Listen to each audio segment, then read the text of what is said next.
Welcome to Sports Overserved. We're here tonight in Dallas, Texas at Orochi's Barbershop, getting ready to send our guys, the hosts, Philip and Matt, to get a clean, fresh cut, looking good, to send them off to Pittsburgh for the Cowboys-Steelers game. Let's go see what they're doing. All right, guys, follow us. Let's go check it out.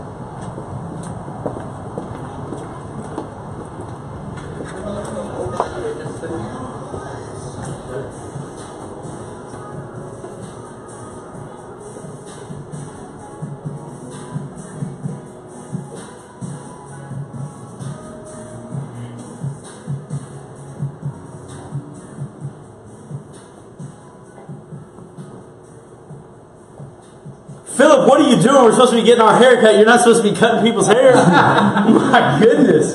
Welcome, fans. We are back. We're heading up to Pittsburgh, and I'm heading up there tomorrow. Phil's heading up there. We're coming to the Steelers game so we can see our boys play live up in Pittsburgh.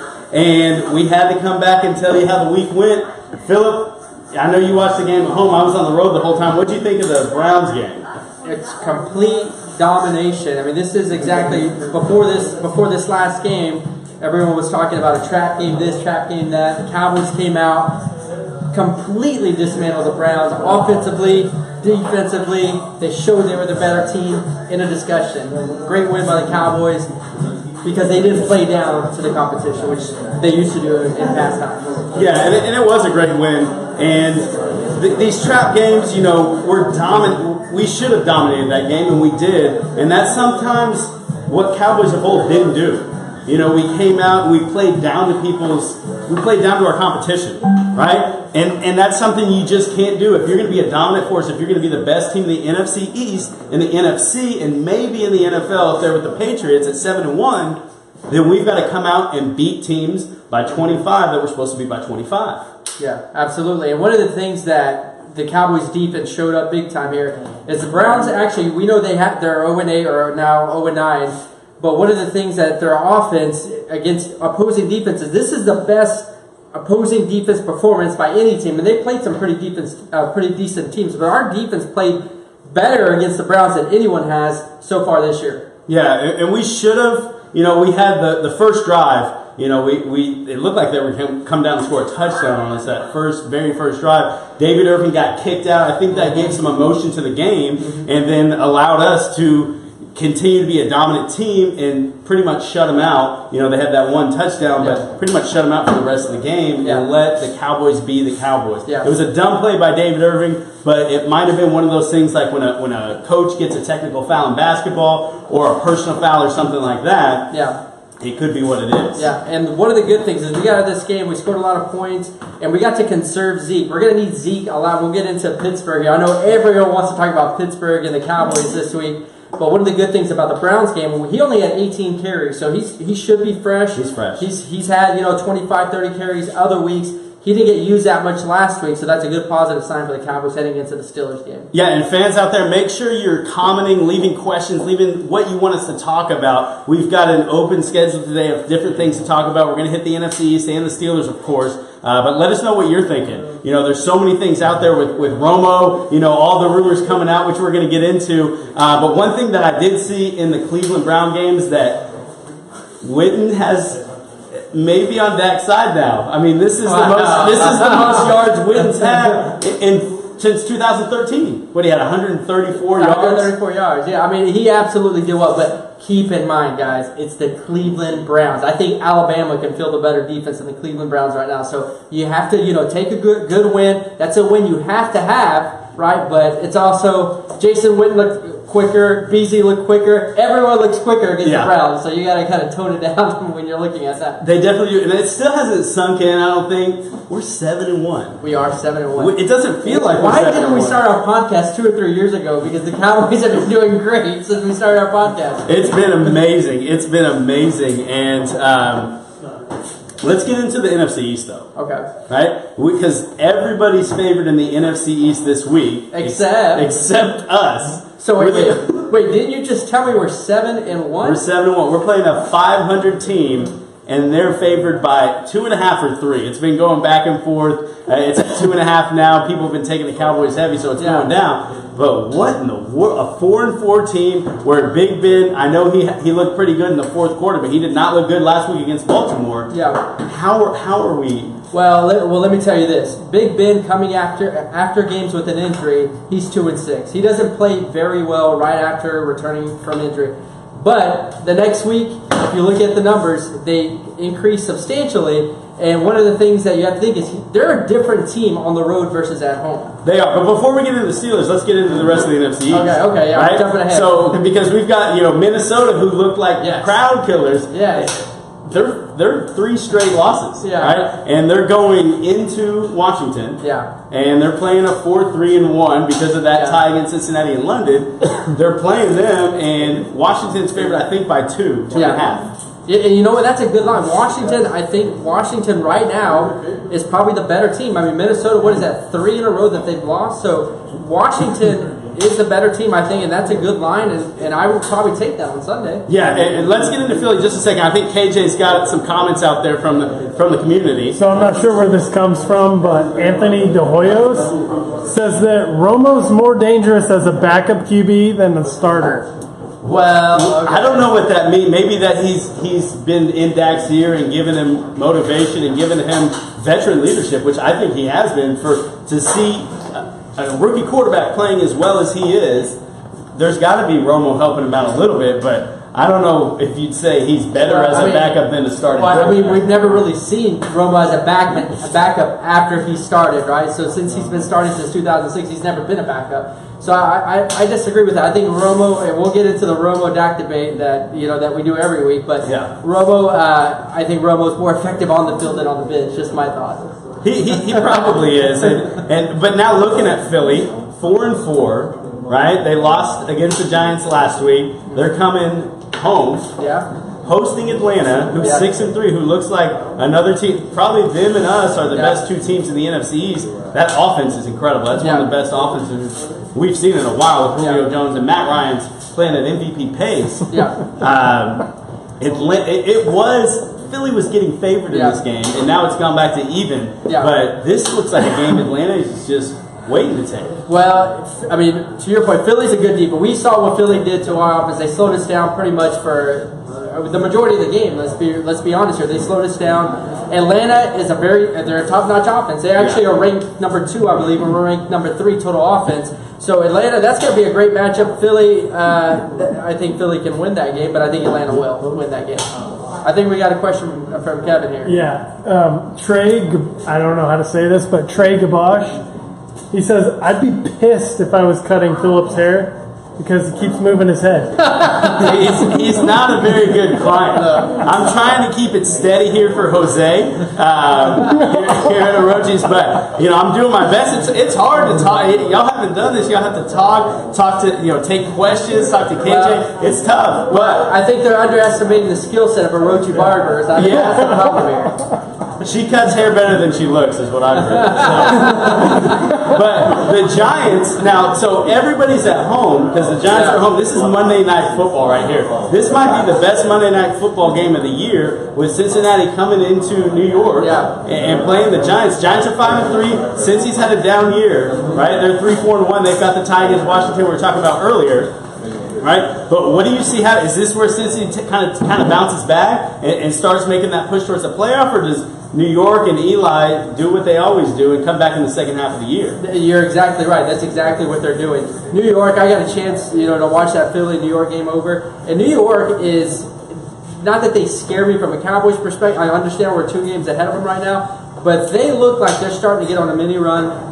To your point, they always play better. When they had in 2007, 2011, when they won the Super Bowl, this looks a lot like those seasons. So I think they're going to continue to play well, and I think they're going to be the only challenger at the end of the day that's going to challenge the Cowboys for the East. Yeah, and they are. And I hate Eli, but he is a good quarterback. He gets it done. And you have 2 rings. I know we hate him, or a lot of Cowboys fans hate him, but you can hate him, but you have to respect him because he does this over and over and over. And when he's hot, He's one of the best in the league. You know who respects the New York Giants more than anybody? Who? The New England Patriots. Yeah, they hate. I mean, they lost both Super Bowls to them. Yeah, right? absolutely. But before we're going to talk about the Dallas-Pittsburgh game, so keep those comments and questions coming in. But we're heading up to. First, we're going to DC for a couple days. Yeah. Going to party out there a little bit. Then driving up to Pittsburgh, and we just had to get a little bit fresh before we went out there. I've been on the road for like 8 days. The last podcast was remote, so my hair was going crazy. So that's why we had to come out here to Orochi's. The producer, actually, John, told us about this place. Yeah. Great place down here in Dallas, off Lemon. And the tollway, if you're taking that exit, take the tollway. It's in University Park off Lemon and Mahana. And we've got the owner-operator. See, I get, as lead host, like you said last week, I get the owner. I'm doing okay myself, I'd say. Hey, but you know what's better than getting your hair cut by a beautiful woman? What? To be across from me, because I get to look at it. But we got Jose right here. Man, you are looking dapper. I know. This is the best dressed barbershop I've ever seen. Ever. So, Jose, how long have you been cutting hair? I've been cutting hair for about, I'm going on my 6th year, so. Going on the 6th year. I graduated in 2011 from Barber College, so. Okay. And so how long has Orochi's been open? It's been open for about 2 months, going on the 2nd month now. John must have been one of your first customers. Yeah, he was actually one of the Telling us first about this ones, place? So he was one of the first ones, so it's been a pleasure having you. So, and we got some clients in here. What do y'all think of the Orochi's Barbershop here? They cut hair pretty good? Or? I like it. So I'm going to be, this is a little secret. I mean, I know I told John too. I haven't got a professional haircut in like 8 years. So this is I think it's looking, tell us what you think out there, how our hair is looking out there. But we're liking it a lot. Anything you want to tell the crowd out there?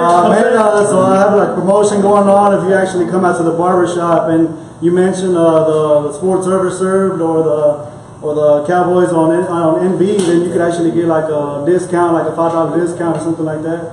A free beer trim if you actually like to. So, there we go. That's awesome. Well, thanks, Jose. You got to finish this up. So I'm going to finish the show. You finish up the haircut. But let's talk a little bit about the game coming up because we're excited. We've been waiting for this for years because Cowboys only go to Pittsburgh every 8 years. Absolutely. And we've been wanting to go see the Pittsburgh Steelers and the Cowboys play in Pittsburgh at Heinz Field for years. Right? Yeah. And we got the Cowboys coming in 7-1. Yes. To a Pittsburgh team that's 4-4. They've been disappointed. They've had some injuries, right? Big Ben's been out for a couple games. They've been playing Landry Jones, but they're favored, and I can't wrap my head around that. The one thing I want to get into before the game, though. Okay. Romo's first full day of practice was today. We're going to get into this now. Was today. It was Wednesday. Yeah. November 9th was his first day of full practice since the season started. And there's been a little controversy. Tell us a little bit about that. Yeah, so, sources came out today that the Cowboys, essentially, if you heard Jerry yesterday in an interview, he basically said that this quarterback controversy is going to go throughout the year. There's not going to be they're not going to name a starter, Matt. I truly believe we are not going to name a starter. He's going to play this week by week. And I think that's how it's going to go moving forward. I think Romo right now, they said that, sources said, not the Cowboys, but sources are saying that the Cowboys are going to give Romo the nod to start once they see him fully healthy, doing Romo things in practice, and they're just going to put him in, Matt. It doesn't matter if Dak's 7-1, 8-1, 9-1. And we talked about this, and you've said this over and over that, let this kind of play out. But the way this is playing out, the kid has won 7 games. If we go to Pittsburgh, he's going to win 8 games. What do you do? It's tough to do. That's why I'm thinking, I'm not saying your sources aren't credible. I want to know who these sources are a little bit. You always hear sources say, but you can't take out a quarterback like this. Yeah. No matter who's coming in. Maybe Brady, right? Well, let me tell you one thing that Jerry said after the game on Sunday. Jerry is pretty much saying that he would regret, one of his biggest regrets is not having Romo for this length of time without winning a Super Bowl. Yeah. These are Jerry's words. These aren't sources. This is Jerry saying that. Yeah. And then on top of that, yesterday, he's saying that this quarterback controversy is not going away. Romo, in my opinion, whether you want Romo to come in or if you want Dak to stay in, I'm going to give it a greater than 50% chance that we're going to see Romo at some point this year as the starting quarterback for the Dallas Cowboys. No, you heard it here first on Sports Observer. He will play. Not next week. Not this week. Okay. Not this week. But I think at some point Romo is going to come back. Yeah, but you got to pick a good game for him to come back to. You can't. I mean, Baltimore might be the game, but I just can't see it. If we beat Pittsburgh, you can't. But bringing them back in a division game, I think, is tough because then we got Washington on Thanksgiving, and do we have the Giants right after that, or is that 2 weeks after? It's Minnesota right after Minnesota that. right after. So that's a good point. Baltimore is a good game that you would put, but if you start in Baltimore, you're asking a quarterback who hadn't played a year to play 2 games in 4 days. You don't want to put him in that situation. If anything, you may want to put him against Washington, even though it's an NFC battle and it's going to be physical, but that may be a better matchup than having him play twice if he does well against Baltimore, coming back 3 days later and playing against Washington and Thanksgiving. So. It definitely does. So, but let's get into a little bit of the game. So, obviously, Mokley and Church are still out. Yes. So, Big Ben, he might have his way with our defense a little bit. With that DB being down, I mean, we played well against the Browns, but it is the Browns. Yeah. Right? It is the Browns. You know, Chaz Green and Leary are both questionable. I mean, I can't imagine both of them being out. You know, Ryan Davis, our defensive end, we got from Jacksonville. You know, that's questionable. And then Romo. They're saying he's going to be active. He was a full participant at practice today. Full participant. Yeah, so they're saying he's going to be active. Don't look for him to start. Don't even look for him to get. I mean, unless there's just garbage time at the end when we're up 30. Or an injury, but hopefully not. But that would be crossing our fingers for that. But Pittsburgh, Ladarius Green, their tight end's out, right? Pouncey. Great center. He's questionable. D'Angelo Williams. I know they're starting Le'Veon Bell, who's probably one of the best running backs. I mean, definitely top 5 in the league. And then Hayward Bay's questionable. So seeing who plays and everything like that is going to be. Well, let me. You know me. I'm going to put my nerd. I have my nerd glasses on. I'm going to put them. Let me give you some stats. Pittsburgh at home with Big Ben. They're outscoring their opponents this year 98 points to 43 points.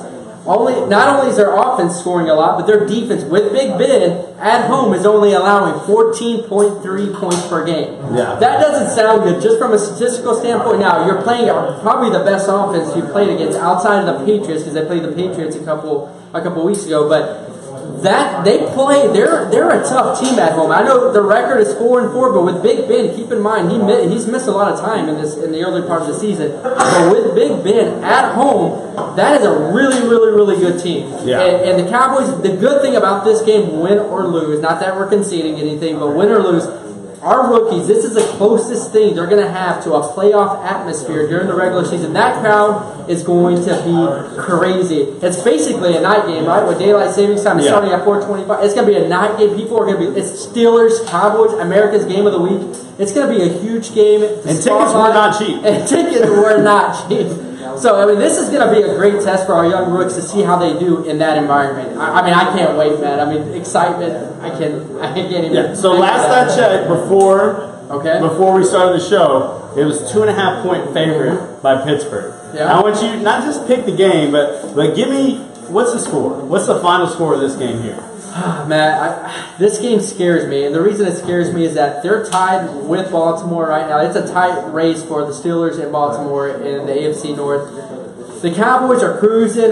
Not that we're going to take them lightly, but man, you can only win so many games in the NFL. Somebody's going to get your number. Pittsburgh scares me because they play so well at home with Big Ben. I think they cover. I think Pittsburgh. I think it's going to be super close, but I can see this being 27-24 Steelers. 27-24 Steelers. So you think they get the win? So we're 7-1 against the spread as well. I know. So we're not just 7-1. I know, man. We're 7-1 against the spread. The only time we've lost against the spread is week 1. This outside of the Giants, this is going to be the toughest game of the year. Keep in mind, the Cowboys have not beat a team that has more than 4 wins this year. Yeah. The Giants are the only team that. How many wins does Pittsburgh have? They have 4. They have 4, but I'm telling you, at home with Big Ben, he's been out the last couple of weeks, or outside of last week, but the 2 prior weeks. This team isn't a 500 team at home with Big Ben. That's what concerns me. Now, the one thing I'm going to say, Pittsburgh defense isn't what Pittsburgh defense is used to, right? So I still see a game in the 20s like you do, but I'm going to go 28-24 Cowboys.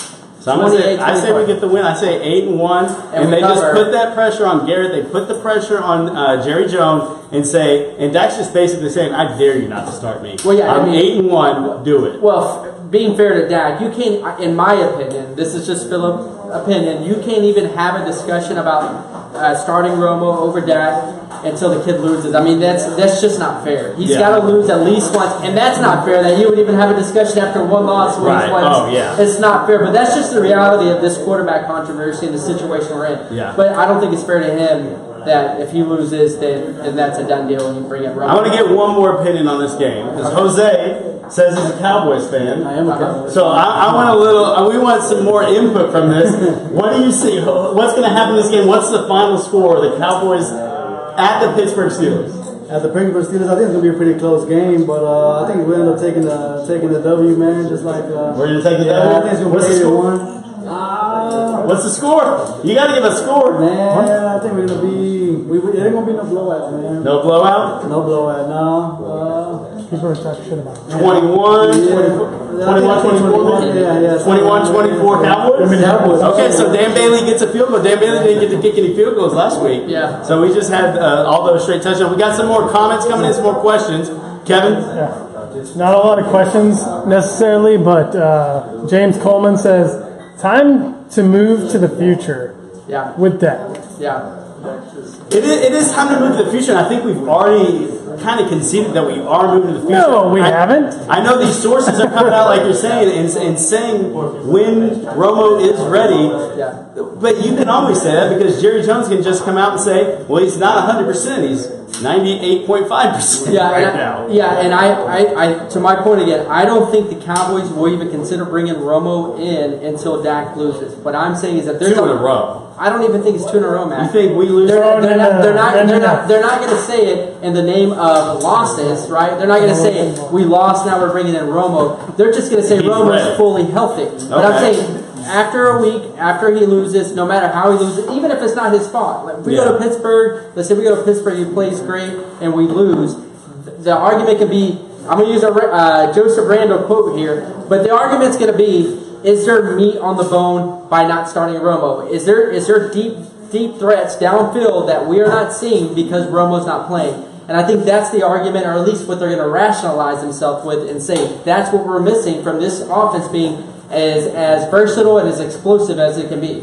Now, Robert Scott's talking about McFadden. Yes. McFadden is healthy again. Yes. And now, Alfred Morris, he got, 17 or 18 carries? Yeah. He had a couple good runs, but he didn't do a lot with the rest of the runs. Yeah. Is McFadden somebody we push into the backup running back role for this game? No, I don't think so. I think Alfred, I would bring in maybe McFadden for maybe a couple carries if you want to see what he has this year, but I think Alfred solidified himself as a backup. He's done well. Can we get creative with him and maybe put him for kickoff returns or punt returns? Yeah, I mean, we have him. We're not trading him, so we got to use him for something. So maybe be creative with them. I think the reason you have McFadden on this roster is he's your insurance policy. If someone gets hurt, if Alfred gets hurt, God forbid something happened to Zeke, but anything like that, he's your insurance policy. I don't see them having him, especially with Dunbar coming back and getting in the mix now. I don't see that there's an actual role for him now unless there's an injury. Okay. All right. Well, I mean, I'm leaving tomorrow. Yes. I'm leaving early in the morning. Yeah. And I'm excited about this game. We're going to hang out in D.C. for a little bit. The Washington game, you're going to see, I'm wearing Cowboys thing everywhere I am in Washington, D.C. Yeah. They're going to know that Cowboys fans are here in Washington. Make sure, though, you guys, Jose put up an awesome deal. Just mention Sports Over Serve or Cowboys at MB when you come in here. Again, it's on Lemon and Mahana. Just take the tollway exit. It's in University Park. It's called the Rochi's Barbershop. They do an awesome job here. Come in and mention Sports Over Serve. Get that $5 off. Get your beard trimmed. Okay? And we got a couple shout-outs, right? Paul Bernow. We got Megan Massaro. And then we've got Robert Smith out there saying hey to everybody. And we want to say hey to all our listeners. Guys, we appreciate you so much. And Philip, we end it like we do always. As always, how about them Cowboys?